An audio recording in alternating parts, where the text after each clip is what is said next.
Good morning and welcome to my Tidbits today. I wanted to talk a little bit about the difference in tax rates by town. So if you're looking at certain towns in particular of a place that you're looking for, a home, vacation home, investment property, potential rental, things like that, how do the tax rates affect your investment? So the least expensive tax rate on the Cape is Chatham. They're at $347 per thousand, and that is, I think, primarily because the homes in Chatham are worth a lot of money. Most of them are very expensive, and most of them are seasonal.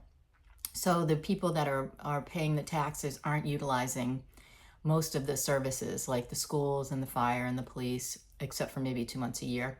So that's predominantly why their tax rate is so low. Second comes dentists. That is a $4.33 per thousand tax rate, which is the second lowest on the Cape, which is why dentists is so desirable. Everyone wants that low tax rate. They have great beaches. It's a very popular town to buy houses in. And then the third one is Falmouth at $573. Falmouth has a relatively low tax rate for the Cape. Again, very popular because it's right over the bridge. So if it's a second home location for people, they're very convenient.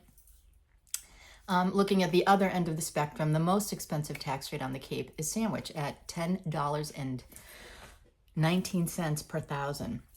Very expensive. Sometimes you'll find that the houses can be a little less expensive because that tax rate is so high, or the assessment actually could correlate with the tax rate. So the assessments could be much lower in Sandwich. I tend to find that in some locations in Sandwich, you can get a better deal because the tax rate is higher. So it's something to consider.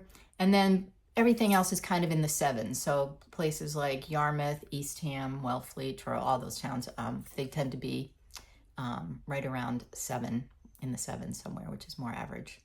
So that's the ongoing tax rate for the Cape. It changes generally every year, and the assessments are changing annually as well. So things can change, but that's the way things have been. Have a great week, everybody.